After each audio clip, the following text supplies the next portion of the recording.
The College of the Bahamas Union of Students marched to the Ministry of Education today to hear what Minister Jerome Fitzgerald had to say about a proposed tuition hike by the College Council. Last week, senior administrators at the higher education institution recommended to the council a tuition increase of $25 per credit. And as Charisma Robinson tells us tonight, that's something the student union body is against.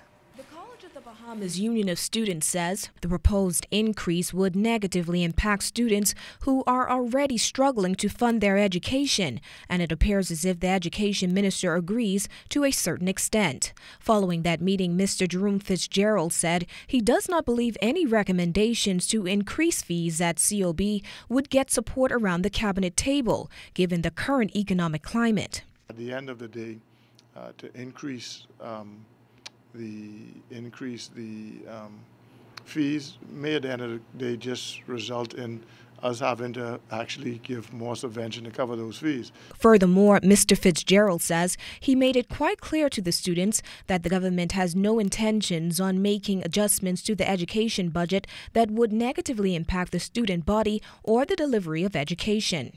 But it does not mean that we in the Ministry of Education do not pick up the challenge from the Ministry of Finance, understanding the financial constraints, that we have to find ways to be more efficient from an operations standpoint and from an organizational standpoint.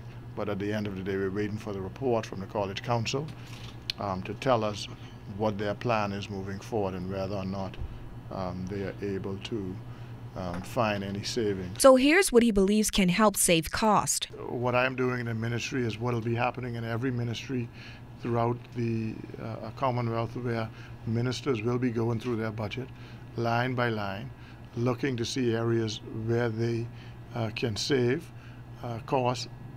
And it may mean, as I said, if you have leases and you have building space available, you can consolidate people.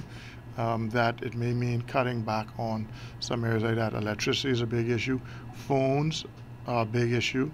Photocopying, those are big line items where we can find ways to, the rental of photocopies is what I'm talking about. Meantime, representatives of COBUS say they are somewhat satisfied with that meeting with the minister today. They say, though, when it comes to issues that could negatively impact students at the college, they will not be silenced. We here in the College of the Bahamas Union of Students know what it is we go through, we know what we experience, and we know for a fact that it's important to get your message across to the individuals who are responsible to us. The individuals who are employed, whether legally or financially, to do the work that is entrusted within this higher education institution. If we are to be affected by such a proposal, then we should be involved with the actual drafting of such. That needs to happen. We are the reason this college exists. Now, COBUS will be releasing the details of that meeting today to the student body. They will also be discussing the way forward. Charisma Robinson, ZNS Network News.